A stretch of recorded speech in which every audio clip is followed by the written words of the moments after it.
British farmers are protesting again because of Rachel Reeves' budget. The inheritance tax. The tax that most of these farmers will never have to pay, since they're not dead yet. No, it will be their children to pay it if they have over 1 million in asset value. Also, they get quite a long period of time to pay that tax. Still a lot of money, mind. You see, farmers tend to be asset rich, cash poor, with huge amounts of debt for machinery. And much as machinery is bought in syndicates and stuff like that, it's not as though they can send the machines back. They'd have to try and find a new syndicate member. Now, a lot of this machinery is also being bought with interest-free credit, which was supplied by the EU. Now, let's be honest. It's not the inheritance tax that the farmers are really upset about. It's actually the Brexit. No matter what they tell you, I'm pretty darn certain it's the Brexit. It's the one thing that has, seriously damaged the farmers' ability to make money. The farmers' ability to be able to get their goods out of the country, to pick the goods, to get the machinery, to get the inputs. Everything has been scuppered because of Brexit. But will the farmers stand up and say, very sorry, we voted Brexit and now we're scuppered? No, they won't. Will they stand up and say, we made a mistake? No, they won't. They are headstrong. They're too proud to admit their mistakes. Basically, they're fools. If they want to win the public over, especially those who didn't vote for the Brexit and can see the negativity caused, applied to the country because of it, and the costs, well, then, quite frankly, it's tough to, they just don't want to accept they made a mistake. And we're not going to accept their, non-apologies, because it's just like they're in silence over it. It's like a taboo subject. No one seems to speak about it anymore. You get a few YouTubers like myself, I'll speak about it. But Brexit has seriously damaged the farmers. It's seriously damaged the fishermen. It's seriously damaged imports, exports, and inputs. Now, where were the protests, the farmers' protests, when they were complaining because of input costs? Yeah, they were complaining. They were dissatisfied with Brexit. They said the thing they were not the most unhappy with was the increased input costs. That's like grain, fertilizers, and all those kind of inputs, stuff that they need to farm. The seed, the feed, inoculations, all that sort of stuff. So input costs. And you've got a loss of subsidies. It's the second thing they're most unhappy with. They've lost that bung. Before they left the European Union, the Common Agricultural Policy, they were able to get a subsidy on the basis of how much land they got and cattle, blah, blah, blah, blah, blah. And it was a considerable amount of money. They lost it now. Now, the UK has replaced it to some degree, but a tiny degree. Instead, they're promoting wild projects, rewilding, what have you. Which, for someone who's doing rewilding myself, I ain't really got a problem with that. I'm all for farmers not being able to farm. You might think I'm crazy. But they're raping the soil. Replacing what you take out with chemicals is not the way. It's not the way. You need to bring the seaweed in. Let the sea come in. It'll be happening very soon. Let the sea come in and go out again, if it does. And I might leave you some seaweed. Use that to fertilise your fields, or whatever. But you see, Brexit's caused so many problems. Like I say, input costs, loss of subsidies. import-export issues. So about 36 bits of paper just export phytosanitary, meat products, etc. Milk, cheese and onion flavoured crisps. And then they've got the fact they can't get the labour. Now, they have been importing labour from Tibet to pick the food in the fields, but they don't work like the Romanians. See, the Romanians were coming back every single year, but the individuals from Tibet and what have you, they weren't very good at it because they're novices. They were new to it, and it lasted about 2 weeks. Cost them a huge amount of money. Food has been rotting in the fields. Poor trade deals. The Australian shark trade deal. Where's the protests about that? Which are scuppering the British farmer regarding the price of meat. And now they want to get a trade deal with the United States. Which, the reason why the trade deal hasn't come to fruition so far is because of farming. Inputs of meat products. Scuppering British farmers, yet again. New Zealand, scuppering British farmers. Goes on, you see. You're giving up your sovereignty with all these individual trade deals. Damaging farming, damaging fishing.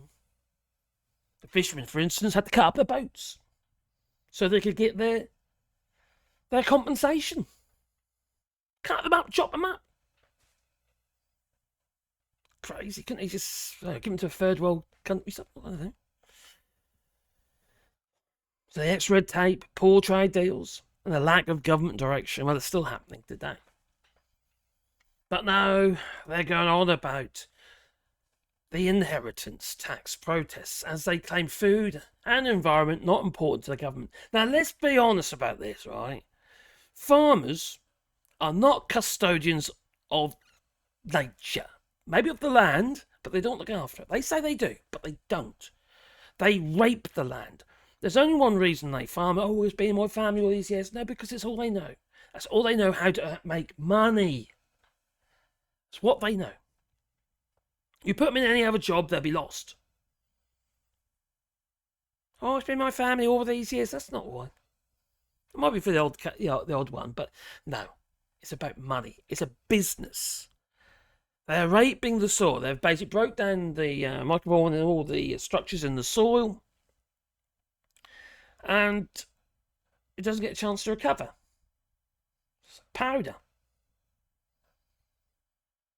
That's not healthy. It's not healthy for your food either. That's not how you should be doing it. No, what you're doing is you're having a medium there. You're applying so many chemicals to that ground, and basically that is what's growing the plants, and the medium could just about be sand. Without the salt. So yeah, I don't have a lot of respect for modern farming techniques, I'll be absolutely honest with you. As somebody who do grow a lot of plants, it doesn't make a lot of sense to me. There are other ways to grow food. And considering that majority of the stuff that's grown on these farms is basically feed for animals. Whether it be feed grain or maize, other fodder crops. Hay. It's I consider it as a big problem. We're farming like, well, it's like factory farming on a field. I know the farmers don't have a lot of choice, to be fair. Any other form of farming, they ain't going to make the money. See, it's all about the money. They got to compete. And they're getting squeezed by the supermarkets because we don't want to pay the money. We don't want to pay the money. Yet supermarkets make huge profits. Massive. So yeah, the farmers, so they are saying, believe that the inheritance tax changes would decimate the country's agricultural sector and hope ministers ditch the devastating they're calling the family farm tax. That's just a nickname. Another 3-word slogan. Right. Now, you've got Miss Webster from Save British Farming. And although I do like the woman, really, but she keeps going on about this and saying, oh, we didn't vote. How do you know they voted for Brexit? Blah, blah, blah. There's plenty of surveys done. There was enough surveys for us to be able to make an opinion. Most of the surveys come between 56 and 59% voted to leave the European Union. regarding farmers, which is, they've damaged themselves. And she will not accept it. She will not accept that they vote for Brexit as a whole. As a majority, they vote, as in a democratic vote, they actually voted to leave the European Union. All for one and all that, if you know what I mean. Liz Webster, that's what Liz Webster's saying. So the farmers are angry at the government's inheritance tax reforms that they've been protesting in town centres across the UK, using the tractors as a part of a so-called National Day of Unity. Now, if you're in France, the farmers will be setting light to tyres and hay bales, blocking roundabouts, you name it, they'll be doing it. They'll be getting muck spreaders out with literally with the muck spreaders, and they'll be spreading cow muck after they cleared the sheds out in front of government buildings, or they'll be dumping loads in places like Lidl's and car parks and stuff. That is what the French do to protest. They know how to do it. They make your life a bloody misery, But they're the same. They're farming in the same ways. Although they have got more land. There's definitely more grazing being done here. They still haven't put chemicals in the ground, though, because they are raping the soil. So the Treasury estimates that the changes revealed in last October's budget will raise up to $520 million a year. And farmers and campaigners say that they threaten the future of the thousands of multi-generational family farms and would decimate the country's agricultural sector. Now, here in France, the agricultural sector is massive because we've got lots of land, all right? Now, the thing is, though, they have an inheritance law where you cannot disinherit your children. So, say, for instance, I peg it, has to be whoever's left. It goes to the missus, it goes straight to the missus. But let's say if it's just me, it gets split between all my kids equally. I can't disinherit any of them. Now, the thing is, you see, because of that, the land gets split up sometimes. And some land can end up being landlocked. So then you get these shamans and stuff that give access to these landlocked pieces of land. So it does happen, you see, and it's stuff out here is thriving, what have you. It might actually be the case. So if you've got a family farm, they might end up splitting the farm between more than one member of the family. So it'll be like 50-50 or something. I don't know if that'd be a way around this inheritance law. I don't know in some cases, but not all cases, obviously. So you'll just if you get yourself under the 1 million limit. So apparently they brought their food and the tractors, livestock, and it sounds like a farmer's market. So early in the day, down the street, the food, National Farmers Union President Tom Bradshaw and nephew Simro President Aled Jones handed in a petition signed by more than 270,000 members of the public, calling on ministers to ditch the devastating family farm tax. I say, don't do it. Quite frankly, don't do it. They voted for this, and quite frankly, we know what they've really got to grumble with. They've got to grumble with the Brexit. But they're not going to admit it because they voted for it. Cynical as it might sound, I reckon that's what it is. They were complaining about it earlier this year. Didn't protest. No. And it's the one thing that has taken money directly out of their pockets. Anyway, what do you reckon? Do you think I'm harsh on the farmers because I think they're all numpties? Not the nice ones, though. Not the ones who voted to stay in the European Union. Alright? Just to point that out. But those who didn't voted to leave the European Union, put and leave EU or something on hay bales in their fields and stuff, and having their little rallies, well then, quite frankly, you deserve every bit of pain. Because, quite frankly, the only way we're going to reach any form of normality is to feel the pain. You can't make an omelette without breaking some eggs, all right?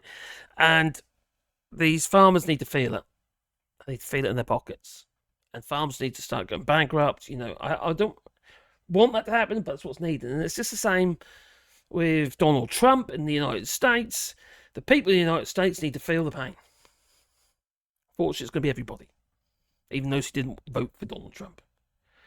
But you need to feel the pain. It's the one thing that leaves that lasting memory.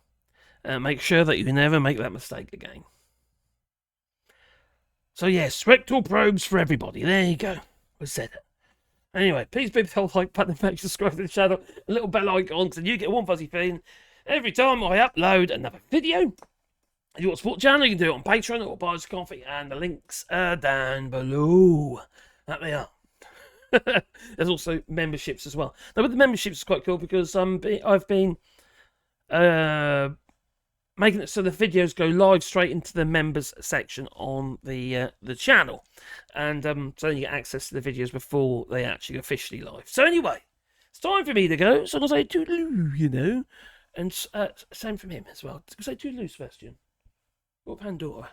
She's over there. You can't see her. You see her? No, can't. She's asleep as well. Yes, the dogs like to be with their daddy. Toodaloo.